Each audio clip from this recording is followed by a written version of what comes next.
Olá, bem-vindos à aula 103 de Bereshit, a segunda aula que a gente está estudando sobre Yosef e os irmãos. De novo aqui, né, na sinagoga, depois da guerra, depois do corona, a gente vai sobrevivendo, estudando Torá. E hoje a gente vai se aprofundar um pouco mais que a gente falou aula passada, falar um tema que muitas pessoas têm dificuldade de entender e também muito pedido. Vai falar um pouco sobre Mashiach, sobre Messias e tal. A gente vai ver qual é a conexão que tem com onde a gente está estudando. Na verdade, a gente já começou a introduzir um pouco a aula passada. A aula passada a gente viu o primeiro passuk, o primeiro versículo do capítulo 37 de Bereshit, que é o início da Parashá Vayeshev, né? Alguém comentou lá, que eu não sabia como traduzir Parashá, porção semanal, né? A porção semanal de Bereshit Gênesis, né? Que fala Vayeshev, que começa a história dos filhos do Yaakov, ou seja, o Yosef, aí depois vai ser vendido. Toda a história, que são os últimos 4 capítulos, as últimas 4 porções semanais de Bereshit. E a gente viu que é o seguinte, tem que focar principalmente em 2 dos irmãos, que vai ser Yosef, José, e Yehudá, Judá. Tá? Esses 2 irmãos são os principais que vão representar, vamos supor, os 2 tipos de pensamento diferentes. É claro que cada tribo e tribo, ou seja, que seria uma tribo, cada irmão deles, tem um tipo de pensamento diferente. A gente vai, pela história, a gente vai começar até a entrar em alguns, né? A gente vai falar um pouco sobre Shimon, Levi, Binyamin, Yosef, Yehudá, mas o principal, quem representa os outros irmãos todos, o líder, vamos dizer assim, a gente vai falar sobre Reuven também, mas o líder a gente vai dizer que vai ser Yehudá, que bem ou mal, ele que vai dar o conselho de vender, os irmãos vão acatar, e logo depois que vai falar sobre a venda do Yosef, vai mudar para a história de Yehudá, vai Yered, Yehudá, depois Yehudá desce sobre o casamento dele com Tamar, os filhos que ele vai ter, e até o Rashi fala lá, porque ele foi responsabilizado pela morte do Yosef. Então tem que entender muito o Yehudá, isso na Parashá Vayeshev. Depois quando chegar lá, depois tem Miketz, na Parashá Vaigash, que é quando Yehudá vai confrontar Yosef, e Yehudá vai fazer com que Yosef não consiga mais se esconder e falar, eu sou Yosef, cadê meu pai? Né? Então a gente vai ver que o Yehudá ele é o protagonista aqui. Tem 2 protagonistas, o Yosef e o Yehudá. E é o embate entre os 2. Cada um pensa uma coisa diferente, tá? E a gente viu na aula passada, então, que o primeiro versículo vai Yeshev Yaakov Beretz Megurei Aviv Beretz Kenan. E sentou Yaakov na terra que os pais, a gente falou, eram estrangeiros, né? Os pais, Yitzhak e o Avraham, eram estrangeiros, ou seja, na terra de Hebron, em Eretz Kenan, na terra de Canaã, né? Em português, Canaã. E a gente viu a ideia de Lagur e Vayeshev, porque sentou na terra que os pais foram estrangeiros, e a gente viu que os pais entenderam que eles estavam em Galut, no exílio. Por que no exílio? Porque eles tinham que pagar uma conta, que seria a profecia que Deus teve com Avraham no primeiro pacto, no pacto Brit Ben Abetarim, o pacto entre as partes cortadas, que fala que Ger Yezarachá Be'eretz Lo Lachem, estrangeiro será a sua descendência numa terra que não é sua, que no caso a gente vai ver que vai ser o Egito, e essa história que a gente está estudando, que os judeus vão acabar indo para o Egito, e lá vão ser escravizados, e lá vão ser afligidos por 400 anos, e depois vão voltar e receber a terra de Israel. E até o Rashi vai contar lá os 400 anos, que é desde o nascimento de Yitzhak. Então Yitzhak já estava em exílio, vamos supor assim, porque a terra ainda não era de Yitzhak, isso a gente falou na aula passada. E Yaakov, depois de passar por Lavan, de todo o perrengue que eles sofreram na vida, tudo, ele achou que aqueles 20 anos que ele ficou fora da terra de Israel já foi o suficiente de pagar essa conta.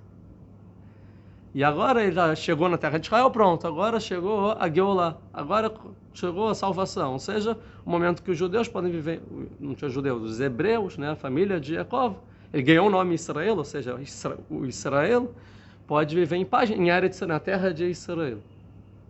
Chegou o momento esperado por toda a humanidade, que são os meus filhos, que é viver em paz para sempre, que é a salvação, o mundo perfeito, o mundo messiânico.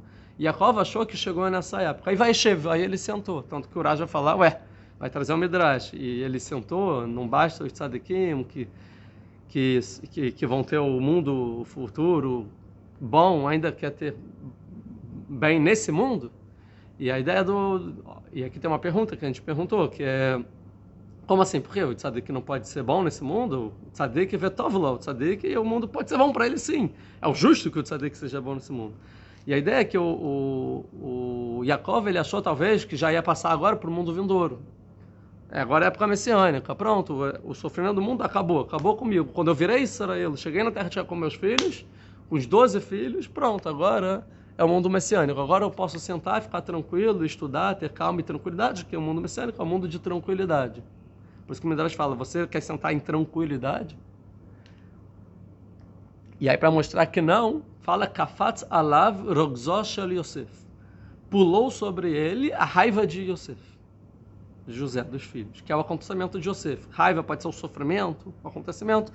E sobre essa aula eu vou explicar melhor o que é essa raiva do Yosef. A gente falou um pouco na aula passada também.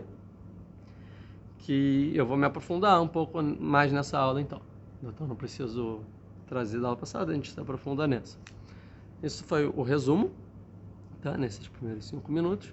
E então vamos lá. É o seguinte, o que eu falei também na aula passada, que é o que a gente vai começar, é que pelo judaísmo, diferente do que, vamos dizer, o que as pessoas acham normalmente, né, costumam acreditar, que acham que vai ter um Messias que vai salvar o mundo, né? Tem um Messias, estão vivendo, do nada vai vir um Messias, esse Messias vai salvar o mundo e pronto.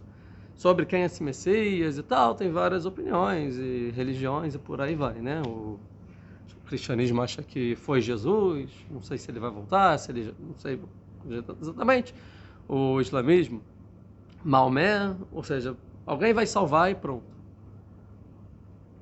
O judaísmo não vê muito assim, né? O judaísmo vem antes dessas duas religiões, ou seja, a Torá não trata esse assunto, ainda mais os sábios, não tratam esse assunto muito como o cristianismo trata, ou como o islamismo trata, e hoje em dia como mais ou menos o que quase todo mundo entende do assunto, né?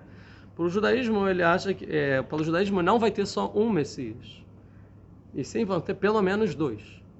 O que é claro dos sábios é que 2 principais, mas pode ter muito mais que 2, né? Pode ser que seja um de cada tribo, por aí vai. Tem vários Messias pela história, e cada Messias tem o seu papel. Mas tem 2 principais na tradição judaica. O primeiro é o que a gente vai chamar de Mashiach ben Yosef, ou seja, o Messias filho de José, ou seja, que vai vir da tribo de Yosef, José, que é o que a gente está estudando aqui. E o outro principal é o Mashiach ben David, o Mashiach filho de Davi. Davi é da tribo de Yehudá, Judá, que nessa paraxá vai mostrar como sai Peretz, né? Peretz vai dar a descendência de David Améler, como está escrito no final de Megilat Ruth, né? Deixa eu ver aqui rapidinho. Aqui é Ruth Tehillim, segundo. Mishnei, Yov, Shirim, Ruth. Aqui. Finalzinho. Aqui. Ele Todot Peretz, ou seja, nessa paraxá a gente vai falar de Peretz, que vai nascer de Eudá com Tamar, né? Tem Zareh e Peretz nasce, e esses são os descendentes de Peretz. Peretz tem um filho chamado Hetzoron tem Ram tem Aminadav, aí o Aminadav tem o Nachshon, que é o que pula no mar vermelho. Nachshon tem o Salma tem Boaz, que é a história de Ruth. Boaz dá Oved, que é o filho de Ruth. E Oved traz o Ishai, que é o pai de David Améler, e Ishai tem David Améler, e de David Améler é feito um pacto, não tem Samuel, Shmuel, né, tem um pacto que de David Améler vai ser a linhagem messiânica, então de qualquer um de David Améler, não, de David Améler vai para Shlomo Améler, para o rei Salomão, e do Salomão vai para o Rehavam, né, para o rei Rehavam, e por aí vai, até todos os reis que tiveram Israel, até que chega o último rei de Israel, que é Tzidkiyahu, né, que é o rei na época da destruição do primeiro templo, então da descendência de Tzidkiyahu. Depois tem Zerubbabel, que é quando os judeus voltam para já, então Zerubbabel, e aí vai continuando a linhagem real, até que chega em Hillel Azaken, e por aí vai. Então nessa linhagem é a linhagem messiânica. Que linhagem messiânica? Do segundo Messias, do Mashiach ben David, tá bom? Falar que tem 2 Messias é uma coisa muito estranha para qualquer pessoa, ainda mais ocidental, né? Ou que está acostumado com a cultura cristã, islâmica, e até os judeus que não estudaram muito esse tema. Mas os escritos dos sábios são claros em relação a isso, E interessante, eu tenho mais um ponto interessante antes de começar a falar aqui, que é cada um dos Messias. A gente vai focar mais no Mashiach ben Yosef hoje, que é a história que a gente está falando aqui. Quando chegar na história de Yehudá, a gente pode focar mais no Mashiach ben David. Mas hoje em dia, quando a gente fala, por exemplo, que aulas é que eu dei? A gente, no Brasil tinha isso, também na internet. Fala sobre o Messias, né? E aí quando, vou falar hoje sobre o Messias, a pessoa, uau, porque parece que é uma coisa muito mística, né? Tipo, olha, ele vai falar agora de uma coisa mística, Messias. E no judaísmo não é nada disso, são coisas muito factuais, realistas, e tipo, tem nada de místico aqui. E a gente vê que o cristianismo transformou esse assunto em alguma coisa mística. A influência cristã sobre o assunto Messias transformou em alguma coisa mística. E aí, como tem 1 bilhão de cristãos no mundo, e o islamismo sai também, né? Reconhece também Jesus, então também influenciado pelo cristianismo, parece que esse assunto de fim de tempo é tudo místico e a mágica, e o judaísmo não vai tratar assim, vai tratar com muita seriedade sobre o assunto, de forma muito clara, né? Sobre isso. Tanto que a figura do Messias, para as outras religiões, é uma coisa muito... É uma personalidade que às vezes é confundida até com Deus e que tem superpoderes e que pode fazer tudo e perdoa toda a humanidade. E ele é o protagonista, e da partir que existe esse protagonista, o resto da humanidade toda é secundário, né? Como se somos meros coadjuvantes que não influenciamos em nada, e o nosso livre-arbítrio até se perde um pouco. E também, se a gente faz pecado e faz acertos, é secundário, porque o importante é a expiação do Messias, que o Messias é o que... Isso é muito estranho para o judaísmo. Porque para o judaísmo é o contrário. O Messias, a época messiânica, muito antes de existir o Messias, é uma época. Ou seja, a época é feita pela geração que vive naquela época. Então existe uma geração, e essa geração vai produzir uma personalidade chamada Messias, e o Messias é o coadjuvante. O principal é a forma que a geração vive naquela época. Porque a geração faz a época. O outro é só o líder, é a liderança, é a cabeça. Tudo bem, é importante. Mas não é o principal, porque não existe Messias sem época. Tanto que é muito famoso que fala que cada geração pode ter uma pessoa que vai ser o Messias. Se a geração merece, ele vai ser o Messias. Se não merece, não vai ser Messias. Por quê? Porque a geração é o que manda. Mesma coisa Moshe Rabbeinu. Moshe Rabbeinu tem vários midrashim, partes da Torá que dizem Moshe só foi Moshe por causa da geração que Moshe viveu, porque ele viveu pelo povo. Se o povo não merece, não tem Moshe. Até quando Moshe ele vai receber a Torá, e o povo faz bezerro de ouro, aí Deus fala, Red, que Shechetamecha, desce, que seu povo se corrompeu. Aqui que desce da sua grandeza, porque toda a sua grandeza é por causa da elevação do povo. Se o povo se corrompeu, você também desce. Né? Você também tem que descer. Então aqui fala que aí ele perdeu o 50º nível de pureza, né? Chegou no 49º de sabedoria, e por aí vai, por causa disso. Assim fala o Arizal, por exemplo, tá bom? Então acaba lá. Então é um assunto que não é tão místico assim, e claro, então são dois principais messias, tá bom? E é muito interessante dizer que, tipo, então são dois messias, os dois têm a mesma função? Não, cada um tem uma função diferente. Não é porque os dois são chamados de Mashiach, que eles são, tipo, iguais e querem fazer a mesma coisa, não. São assuntos diferentes, os dois. E aí que a gente vai focar primeiro do Mashiach ben Yosef. Por que a gente vai focar primeiro no Mashiach ben Yosef? Porque primeiro vai vir o Mashiach ben Yosef, e só depois do Mashiach ben Yosef vai vir o Mashiach ben David. Então não tem como vir esse Messias que vai salvar o mundo, tal, que é mais a figura do Mashiach ben David, antes de vir o Mashiach ben Yosef. Primeiro tem que vir o Mashiach ben Yosef, e depois vai vir o Mashiach ben David. Tanto que pelo Midrash fala que até tem uma intenção que a gente faz na reza, que a gente reza todos os dias da vida, de que não morra o Mashiach ben Yosef. Que a história é que tem o Mashiach ben Yosef, e vai ter um perverso chamado qual é o nome dele? Esqueci agora de cabeça, mas é Armilus, o perverso. Armilus, né? Acho que é Armilus, tenho quase certeza. Verifica. Armilus, e aí esse Armilus vai tentar matar o Mashiach ben Yosef, Mashiach filho de José, e aí vai se revelar o Mashiach ben David e matar esse Armilus. E toda a pergunta é se esse Armilus vai conseguir matar o Mashiach ben Yosef ou não. Antes do Mashiach ben David matar esse Armilus, se revelar, o Mashiach ben Yosef vai morrer ou não vai morrer? Essa é a pergunta. A princípio, sim, vai morrer e a gente reza todo dia para que não morra. Essa é a história e a gente acredita que não vai morrer. Então, porque a gente reza e vários sábios escreveram sobre isso, para que ele não morra.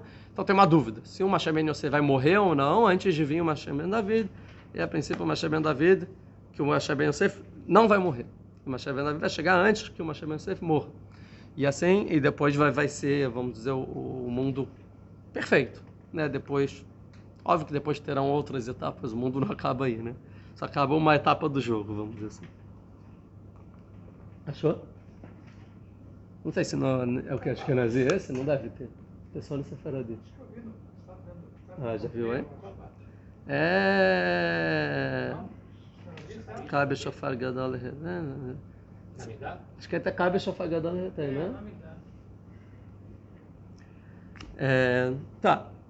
Então assim vai explicar. Então vamos explicar então esse Mashiach ben Yosef, que é uma primeira etapa, uma primeira geração para a preparação de uma segunda etapa, que é o Mashiach, filho de Davi. Então a gente vai falar do Mashiach ben Yosef. Mas a gente fala, tem que entender que toda a história aqui de Yosef tem a ver com o Mashiach ben Yosef. Porque não é à toa que ele é filho de Yosef. Tá? Ou seja, é a ideologia, são as forças de Yosef. Então o que a gente vai aprender dessa história? No final é para entender as forças de Yosef, que vão ser as forças dessa geração, entender o que essa geração tem que fazer na época de Mashiach ben Yosef. E o que a gente estudar de Yehudá para entender as forças do Mashiach ben David. E os dois visões conflitantes, que é? Armilos, né? Armilos, isso.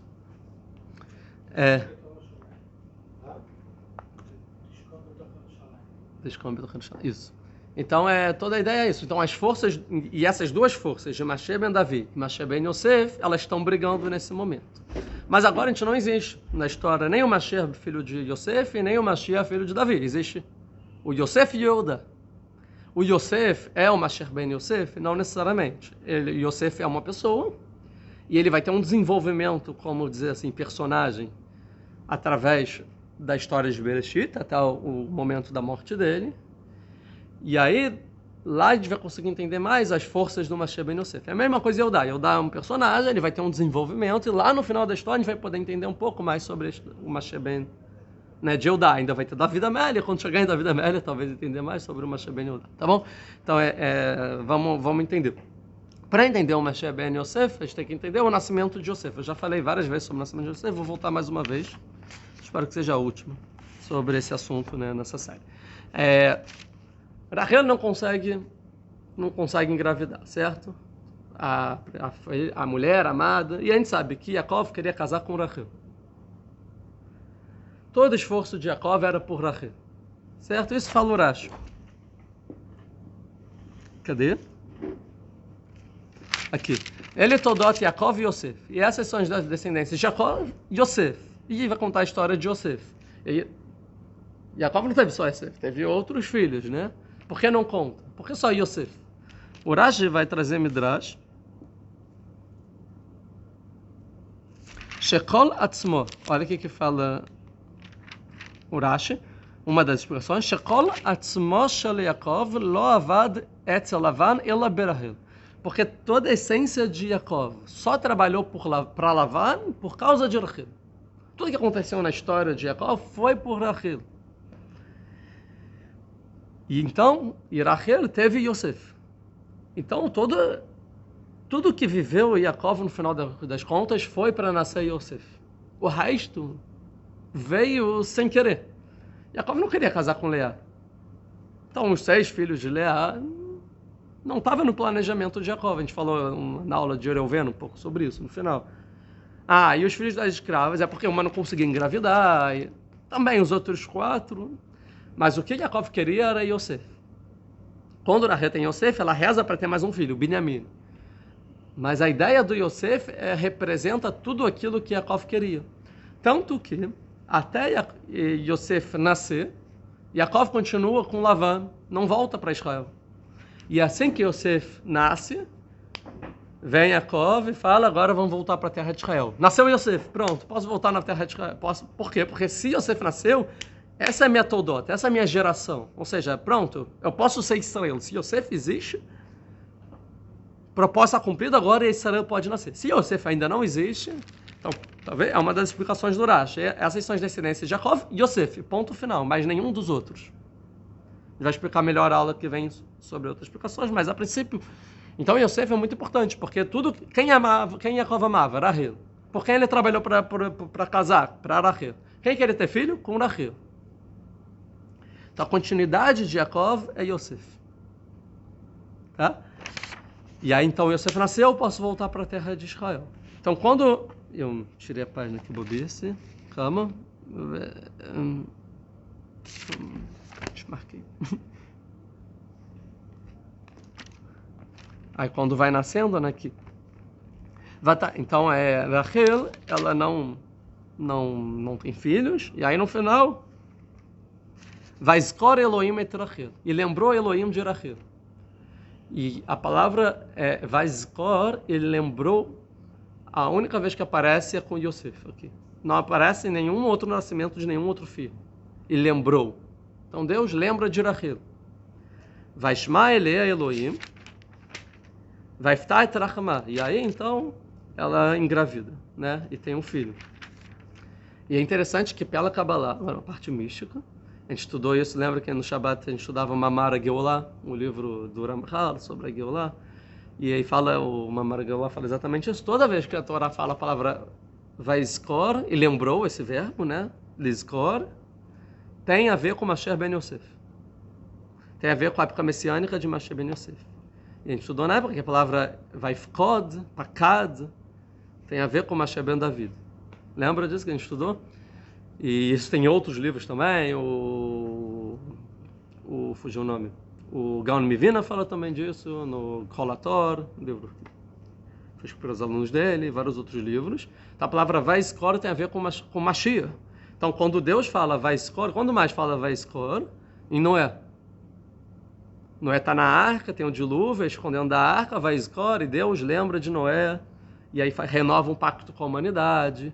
Ou seja, porque o Noé é um Mashiach para a geração. Ele salvou a geração, ele salvou a humanidade. A gente fala lá em Rosh Hashanah, né? O Vaizkor, o Zichronot, a parte da reza. E aqui, depois aparece com Yosef. Yosef, então, é mais um outro passo da humanidade que tem a ver com a época messiânica. Então, Deus, ele lembra de Rachel, e de Rachel vai vir esse Mashiach, o Messias, que é José. Tipo, é tão interessante isso que o cristianismo, no Novo Testamento, né? Ele, em dois capítulos diferentes, fala sobre a linhagem de Jesus, né? Para dizer que ele é Messias, né? Para construir essa ideia. Uma da linhagem é que ele vem... Uma das ideias é que ele veio de Deus, né? Porém, o pai que era dele era da tribo de Judá, para mostrar, olha, ele é da tribo de Davi, né, do rei de Davi. Então o pai, mesmo que não é Deus, era da tribo de Judá, para mostrar que ele pode ser Messias, porque tem que ser da tribo de Judá pela parte do pai. E aí, qual é o nome do pai de Jesus? José, Yosef. Então, tipo, eles tentam tirar para tudo que é lado para mostrar, viu, essa pessoa, é a mesma. Porque o pai se chama Yosef, então ele é Ben Yosef, Mashiach Ben Yosef. E o pai é da tribo de Davi, então ele é Ben Davi, viu? Ele é os dois juntos. E também filho de Deus, e também ele é Deus. E também Espírito Santo. Então, tipo, ver como eles constroem uma narrativa para tentar botar tudo que tem a ver com Mashiach na mesma figura para mostrar que é ele. Né? E a história dele é igual a de Moisés, ele vai para o Egito, não sei o que lá. Né? Tipo, então ficam pegando todas as questões messiânicas que existem no judaísmo para construir uma história de uma única pessoa. Mas não, são duas pessoas diferentes, o Mashiach ben Yosef e o Mashiach ben David. Então, Deus lembra, e eu tirei a página de novo, eu tenho que lembrar, nessa aqui, então Deus lembra aqui, não, aqui,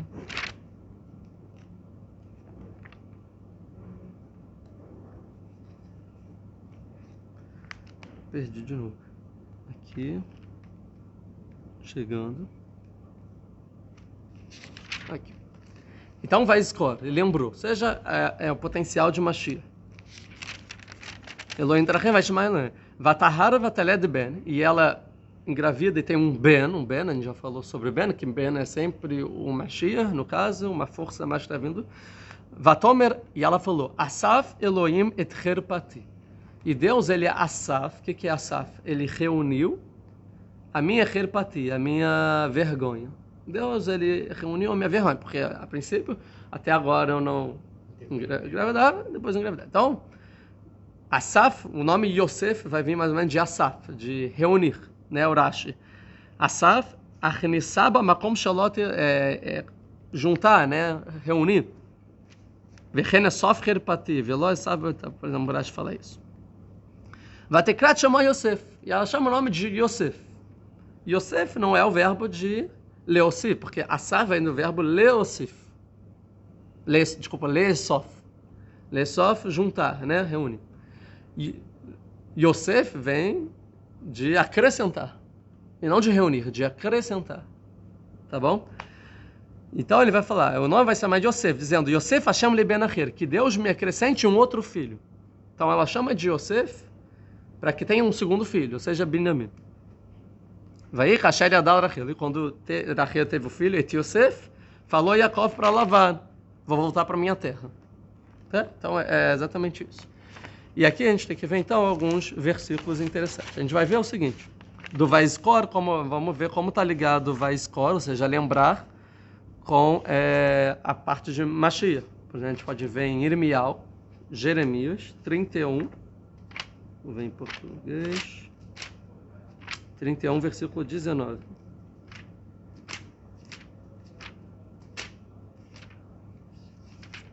Que é uma profecia da vinda de Mashiach, né?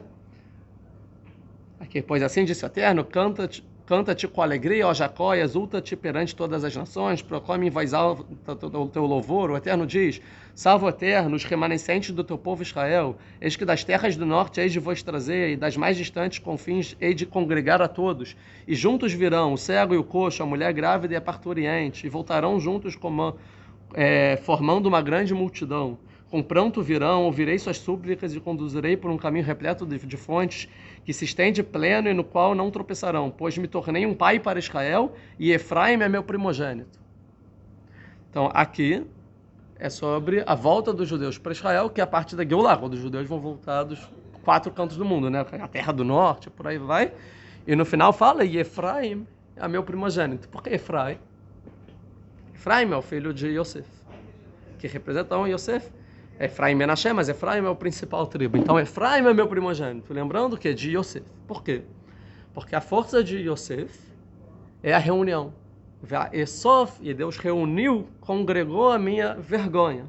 E aqui, e aí eu vou reunir os remanescentes de Israel. Então a força de Yosef é a reunião. E qual é a vergonha de Rachel, ou seja, a vergonha de Israel? Está exilado. A vergonha de um judeu é estar no exílio. Não está na sua terra, foi exilado, o templo foi destruído. Isso é vergonhoso. E aí então a Rachel fala, uau, Deus ele reuniu a minha vergonha. Que reuniu a vergonha de Rachel?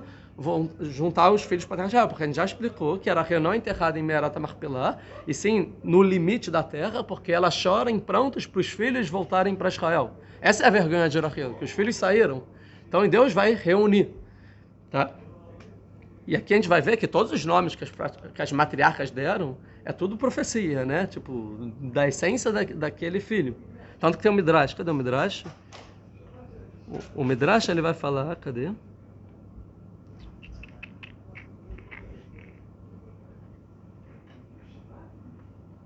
Segundo, onde eu vou? Aqui o Midrash. Que quando Rahel profetizou para dar o nome de Yosef, ela profetizou que Mashiach nasceria dela. E aí ela falou, então que Deus reúna a minha vergonha. Mas aí eu não cheguei ainda no versículo, que 19, que eu estou ainda no... Ouve, ó nações, a palavra do Eterno e anuncia as ilhas mais remotas. Fazai saber, aquele que espalhou a Israel, está falando tudo de espalhar e reunir, espalhou a Israel entre as nações e congregá-lo-á, vai juntar e guardará como um pastor o seu rebanho. Pois o Eterno resgatou a Jacó e reemiu da mão do que era mais forte.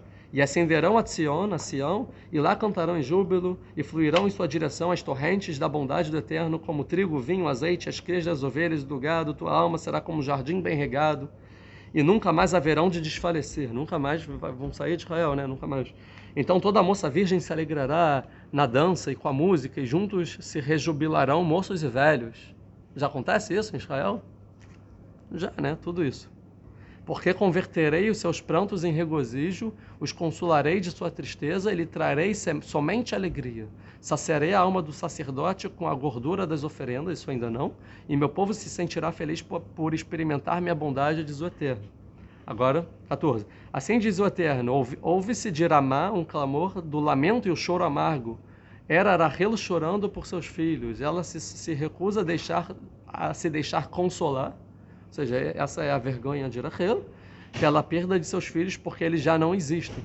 Assim disse o Eterno, porém, o Eterno, que cesse de chorar a tua voz e de verter em lágrimas teus olhos, pois recompensa haverá para a tua obra, diz o Eterno. Teus filhos voltarão da terra do inimigo. Então essa é a vergonha de Rachel. Os filhos, Veshavu Banim Legvulam, os filhos vão voltar para a terra de Israel. Há, pois, esperança para o teu futuro, diz o Eterno, pois teus filhos retornarão às tuas fronteiras. Em verdade, ouve Efraim, agora vai falar de Efraim, que são os filhos de Rachel, ou seja, de Yosef, a se queixar dizendo, ouvi Efraim dizendo, tu me puniste e sofri castigo como um novilho que ainda não foi domado. Ou seja, Efraim, lá no exílio, vai falar, Deus, você puniu a gente. Sei lá, holocausto, pogrom, inquisição, antissemitismo, fake news, né? Faz com que me toque o arrependimento e a ti hei de retornar, pois tu é o eterno meu Deus. Então, Efraim, que a gente vai ver melhor, que Efraim é a tribo mais assimilada de todas. E falou, Deus, você me puniu, mas eu quero me arrepender e me faz retornar. Né? Depois que a ti me voltei, o remorso me tomou, pois que me fizeste reconhecer a minha culpa, que me fizeste reconhecer, senti-me envergonhado, embaraçado, envergonhado, ou seja, vergonha, né? E embaraçado por recordar o opróbrio da minha mocidade, para lembrar minha juventude. O que é o jovem? Sai da casa dos pais, se revolta, né? Aí, depois que a ti me voltei... agora 19. Acaso Efraim não é meu filho querido? Aí Deus vai falar. Na Yele da Shashuim, a gente fala, Ben Yakir li Efraim, Ben Ashashuim. É um filho querido para mim. Não é criança com que me deleita, é o filho que o pai fica brincando com a criancinha. Não é Efraim, mesmo esse Efraim, assimilado, no exílio. Ele não é o querido, é o que o pai olha e fica brincando. O que é a criança, o bebê? Não sabe falar, só faz besteira, faz, né, necessidade nas calças. Mas é a criança que você gosta, é querido, é o bebê, faz besteira, mas é pequena, é a mocidade. É a juventude. Yosef tem 17 anos agora, né? No que a gente está contando. Pois por quantas vezes falo contra ele, tantas vezes dele me recorda com ternura, pois o meu ser por ele se comove, certamente dele me compadecerei, diz o Eterno. Então dele, no final, eu vou contar você. O que é compadecer? Voltar para Israel, é o que vai falar depois. Coloca placas para te guiarem, postes que indiquem o caminho. Deixa teu coração absorver a direção desta estrada, a estrada pela qual partiste, porque pela mesma estrada voltarás. Retorna, ó Virgem de Israel, retorna a tuas cidades. Por quanto tempo haverás de peregrinar, ó filho errante? Por que tem que ficar no exílio? Pois o Eterno fez ocorrer algo que ainda não se havia passado. Uma mulher que aqui é Israel, né?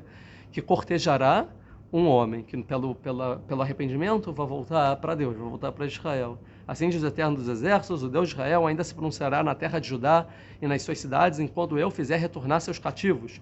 Possa o Eterno te abençoar, a morada dos justos, a montanha sagrada. Em Judá serão habitadas todas as cidades, mantendo juntos que plantam e o solo que pastoreiam seus rebanhos.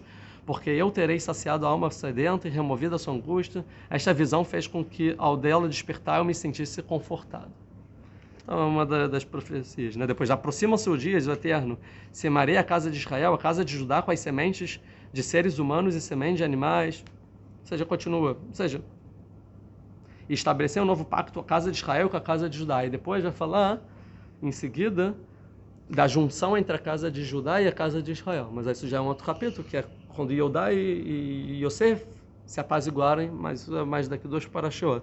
Vê que toda a ordem disso está falando da volta, mas tem tudo a ver com o que está acontecendo na nossa parashá aqui. Então, que é a essência de Yosef, e depois voltar para Israel, a vergonha de Rachel, e depois a união com as outras tribos, né, que se odiavam, e a união. Aqui só um segundo, aqui em Irmial, né, Jeremias, que qual é 31:19, que é o versículo 19 em português. Abene aquele Efraim, imele da Shashuim, imadai da Bari, boaz achor, escarei no oda, que em português não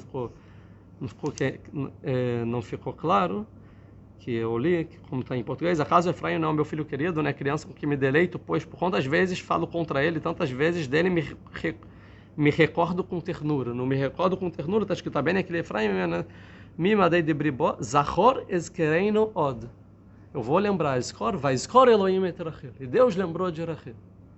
Então a gente vê que todas as palavras que vão aqui aparecem nas profecias, e não é à toa, porque as profecias, só pelas palavras que são usadas, elas já são sempre referências a outras coisas, que quem entende a Torá como um todo consegue entender exatamente o que está acontecendo, entendeu nos dias atuais. Em outras palavras, todas as profecias que é a época de Geulah, já aconteceu. Os judeus já voltaram para Israel. Por que eis de ficar peregrinando por aí? Volta. Bota a placa e sinais, a direção, para cá, venham. Né? E já tem leite, já tem azeite, já tem trigo, já tem rebanho. Quando eu estava 11, 12 anos atrás, quando estava em Israel aqui, fiquei um ano em Israel, né? Fiquei na Cidade Velha, numa yeshiva, né? E aí a gente ficava numa praça, uma praça um pouco escondida, né? Uma das principais, que se chama a Praça da Profecia. Por que a Praça da Profecia? Porque tinha gravado na praça um versículo, né? Que o versículo é que ainda se sentarão nas ruas de Jerusalém idosos com seus cajados, tranquilos, e crianças brincarão em suas ruas, né? Uma coisa assim, né? E lá era onde era o recreio, no recreio das escolas da cidade velha em Jerusalém. As crianças iam para lá, tinham uns brinquedos, e elas ficavam brincando lá futebol, nos brinquedos. Então, tipo, em algum horário ficava cheio de criança lá, e tinha uns banquinhos com umas mesas que ficavam os idosos. A chamava a Praça da Profecia, porque tipo, a profecia estava correndo todos os dias naquela praça, né? Que os idosos sentando, as crianças brincando. Então, as profecias já estão acontecendo, ou seja, a época messiânica, em algum grau, já existe há muito tempo. Né? Quando vai vir Messias? Já chegou. Já tem Messias. Porque a profecia já aconteceu, essa aí já é passada. Ainda faltou aquela parte de subir na montanha e as oferendas. Mas sempre quando fala montanha e oferenda, está falando de Judá, as montanhas de Judá. Aí tem a ver com Mashiach ben David.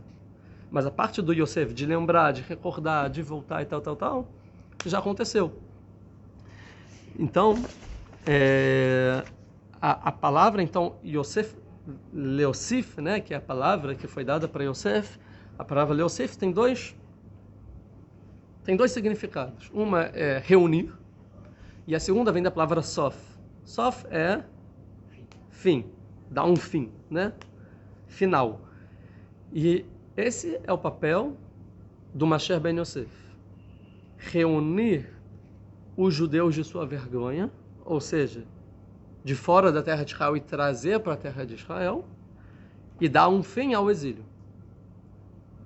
Tanto que quando Yosef nasce, e que Jacob fala, Lavana, agora eu vou voltar para a terra de Israel. Nasceu Yosef, agora eu vou reunir tudo, e agora eu volto para Israel. Ou seja, vou reunir tudo e vou para a terra de Israel. Essa é a essência de Yosef. O papel de Yosef, reunir toda a família, que é o que ele vai fazer no Egito, certo? Ou seja, ele vai conseguir unir toda a família, sustentar toda a família, tá? E no final, a gente vai ver que ele vai dar um fim ao exílio, que ele vai falar o seguinte: mais para frente, que no caso é quando vem Moshe, né, Moisés, o Messias vai falar, né, Deus vai resgatar vocês e vocês vão pegar meu túmulo e me enterrar em Israel. Mostrando o seguinte: eu sei que eu trouxe todos vocês aqui para o exílio, mas me enterra em Israel, ou seja, como se fosse, gente, a gente vai voltar para Israel, e quando voltar, me tragam junto, porque minha essência é de lá, minha essência é de Israel. Ou seja, é o sinal claro, tanto que quando o Moshe fala para Cod, ele vai falar isso, fala, é o que Yosef falou, então é ele. Ele é o Salvador, que é o Mashiach da época, que vai tirar a gente de Israel. E quando o faraó expulso, podem sair do Egito, o que o Bechalar parou, o que o Moshe faz? Vai achar o túmulo do Yosef. Porque fala que tinha um juramento que sem o túmulo o povo não ia sair do Egito. Porque o papel de Yosef é tirar o povo do Egito, é tirar o povo do exílio. Que? O mar só abriu por causa dele, exatamente, vai ver isso mais pra frente. O mar só abriu por causa do... Por quê? Porque o Yosef é quem traz os judeus para Israel e bota um fim ao exílio, tá bom? Mas agora o que a gente falou um pouco lá passado é que Yosef é aquele que cai para o exílio. No final, Yosef é o que vai ser levado para o exílio e a gente vai ver que ele cai para o exílio. Isso a gente vai ver mais na aula que vem. Yosef cai para o exílio. Talvez, se der tempo ainda nessa aula, tá? O Yosef cai para o exílio. Porque Yosef, ele tem uma essência dos outros irmãos de ir para o externo. Se você for para o externo de uma forma errada, é se assimilar. Uma forma geográfica é ir para o exílio, né? Para fora da terra de Israel. Tem um versículo sobre isso, em Oséias 7 e 8. Aqui, Oséias, o primeiro dos 12 profetas. Vamos do outro lado. Oséias. Não sei muito. Aqui. Oséias capítulo 7, versículo 8. Efraim se dissolveu entre os povos e parece agora um bolo que não foi terminado de cozer. Em hebraico, Efraim Bamim u Itbolelo. Efraim, que é a tribo que vem de Yosef, dentre os povos, ele Itbolelo, ele vai se assimilar. Itbolelo é assimilação. Vai se dissolver entre outros povos. Ou seja, tanto que a gente vai ver que quando o povo se divide em dois, né, o Judá e as 10 tribos, que é Israel, que é Efraim, né, que é a tribo de Efraim, que comandava. Então tinha a tribo de Judá e a tribo de Efraim. Tem a ver com Yosef e Eudá, mesma história. 2 grupos em Israel que ficaram brigando e por causa do não entendimento dos dois, todos os judeus foram expulsos da terra de Israel, né, no primeiro templo. E de Efraim, as 10 tribos perdidas foram dissolvidas, né, saíram por alguma das opiniões. Então, Efraim é aquele tanto que Judá é aqueles que se mantinham na fé, na tradição e tal. A tribo de Israel é aquela que fazia idolatria e trazia as culturas externas para Israel para fazer negócio, mas eram ricas e queriam fazer negócio e tal, e acabavam se assimilando. É mais um pessoal religioso e o pessoal mais laico, mais que trabalham, que faz para a terra de Israel e tal. Então o Efraim, ou seja, Yosef, ele tem um viés de ir para fora, de ter contato com o resto do mundo. E isso é o perigo de se assimilar. Matou e Shmuel, né? Isso. Mas então... Tem uma coisa a ver com quando o Jacob foi abençoar e trocou, botou o menastre na frente de Efraim, tem alguma coisa a ver? Dos dois, talvez, agora eu não sei se exatamente tem a ver com isso, mas vai ter a ver com que quando Jacob ele for abençoar, vai falar, Miele, quem são esses? Não, porque são meus. Sim, mas não é óbvio que eram os filhos dele? Não, então não. Não. A sua pergunta eu entendi, mas aí talvez tenha a ver. E a ideia que ele botou na frente é porque dele ia sair Yoshua. Yoshua ia conquistar a terra de Israel, que é o objetivo de Yosef. Ele vai conquistar a terra de Israel, que é voltar para a terra de Israel. Yoshua traz o povo para a terra de Israel. Yoshua é de Efraim, porque Yosef tem que trazer o povo para Israel e dar um fim para o exílio. Certo? E Yoshua é daqui a pouco a Parashá, é o espião que não vai falar mal da terra de Israel. Vai falar, não, vamos para a terra de Israel. Yoshua e também Caleb. Caleb é de Judá. Então, Mashé ben Yosef, Mashé ben Yodá aqui. Mas Caleb ele teve que pegar força no túmulo de Abraão, ou seja, a parte religiosa. Yoshua não, ele entendeu. É para a terra de Israel, vamos. E ele que traz, ele era o general de guerra contra Amalek. Ele bota um fim no exílio e ele leva para a terra de Israel, o objetivo é de Yoshua. Depois disso, aí tem a história de Shmuel, que aí vamos achar um rei. Aí no final chega Davi para mostrar que o rei tem que ser Yehudá. Mas o papel de Yosef, o Mashiach ben Yosef, é trazer os judeus para a terra de Israel. Então, o que quer falar? Um segundo. Por isso que o Midrash, o Urash vai trazer, o Midrash vai dizer que Yosef era o Sitnó shel Esav. Ele era o adversário de Esav, ou seja, mostrando que Yosef tinha as mesmas características de Esav. Por isso que os filhos ficaram com medo de Yosef e acabaram querendo matar e vender, porque falaram, cara, ele é o Esav da nossa geração, ele vai querer destruir todos nós, porque ele é muito diferente da gente. Ele é jovem, ele se embeleza fisicamente, fica fazendo cabelo, assim, conta, né? Ele usa uma roupa agora diferente. Quem usava roupa para mostrar para o pai que era diferenciado não era o Esav? O Esav, ele quer saber... A gente vai ver isso no sonho dele, ele fala sobre os trigos, os feixes de trigo. Feixe de trigo é agricultura. E quem saía, e fala, estava Betor Hassadeh, no meio do campo. Quem que é o Ish Sadeh? Quem é o homem do campo? Quem sonha com o campo? Quem que quer que todo mundo no campo se curva para ele? Não é o Esav? Enquanto todo mundo era pastor. Pastor não cuida com trigo, com feixe de trigo. Fica na rebanho e tal. E Yosef, ele pensava no trigo, na agricultura. Fala, isso daqui não é da nossa família.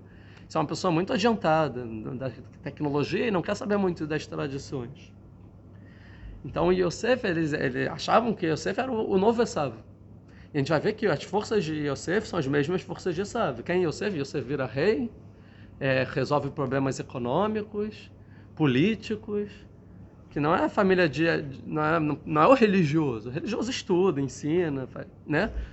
O não religioso é o cara que vai resolver os problemas de economia e tal, vai trabalhar e tal. Esse é o Yosef. Esse é o Esav. Lembrando, recapitulando, que Yitzhak entendeu que Israel ia ser formado tanto por Yaakov como por Esav. Mas Esav acaba indo para o mau caminho e aí Yaakov ele pega a função dos dois.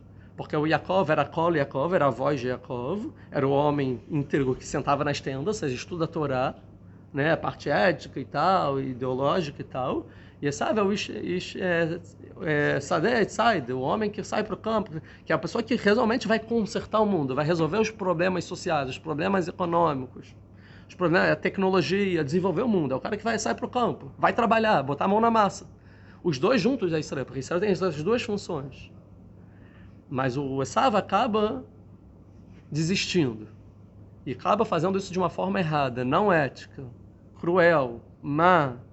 E aí ele é afastado.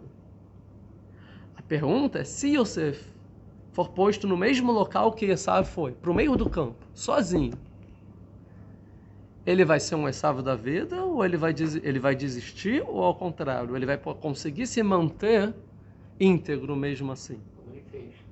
E a gente vai ver que Yosef é o único chamado Yosef Atzadik, o justo. Porque Yosef, e essa é a questão, porque o problema de você ir para o exílio é a assimilação. É a tendência que Efraim tem. Efraim, para mim, muito bolelo, vai se assimilar. Então, se ele morar fora da terra de Israel, ele vai se assimilar. Se na terra de Israel já é difícil, o Yosef aqui já não quer saber muito. Imagina fora da terra de Israel. Então, a questão é de você, no exílio, perder a identidade judaica. Na época não judaica, porque judaica vem de Judá, mas hebraia, ivri. O que é a identidade ivri?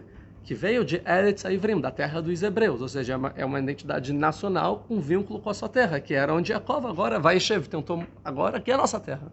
Eretz Ivrim, a gente já estudou que os Ivrim foram expulsos pelos Kenanim, bem antes, que foi dado para Shem, foi dado Ever, né? E os Kenanim, os descendentes de Ham, que conquistam. Aí vira Eretz Kenan, que cada povo bota o nome quando conquista dele, né? Igual os romanos, quando conquistam Judá, Samaria e tal, botam de Palestina, né, o nome. Ele é Capitolina, ou seja, muda o nome para desvincular. A mesma coisa os Kenanim. Então ele vai voltar a Eretz Ivrim. E é interessante, porque Yosef ele é vendido e negócio de Potifar, tem perigo de relacionamento com uma não-judia. Será que o jovem Yosef não vai se ceder com outras mulheres daquela terra, ricas, com a questão do dinheiro? Depois ele é preso e tal. Depois de tudo o que acontece na vida dele sozinho, ele foi vendido pela própria família, odiado pela própria família. O pai nunca que mandou ele para aquela missão. Yosef tinha tudo para desvincular a identidade dele com os hebreus e falar, sabe de negócio? Eu sou Mitzri. Ele se vestia já, depois que ele virou rei, ele se vestia como egípcio, ele falava egípcio, parecia um egípcio, mudou de nome, Tzfat Panei, o nome egípcio, ele era, né? Então, pronto, assimilado. Tanto que quando os irmãos voltam, eles não conseguem reconhecer Yosef. Mas Yosef consegue reconhecer os irmãos. Ele estava irreconhecível, porque isso não é um judeu. Cadê a barba? Cadê as peotas? Cadê a capota? Não é judeu. Né? Mas Yosef reconhecia. E no final, quando ele se revela, aí falou de moleque, ele falou em hebraico. Eu falei, Ani Yosef, em hebraico. Falei, você sabe hebraico? Porque ele botava um tradutor, que era o filho, disfarçado, para mostrar, nem sabe hebraico. Porque o faraó não sabia hebraico. Isso a gente vai ver depois, né? Sabia todos menos hebraico, que é a linguagem sagrada. E Yosef sabia hebraico. Aí mostrou o Brit Milá, falou, eu sou Yosef, eu sou tzadik, eu perdoo. Ué, o que é isso? Né? E isso que é interessante, porque quando ele chega de frente ao faraó, o líder do Egito, do mundo, e o faraó achava que ele era um deus, e politeísta,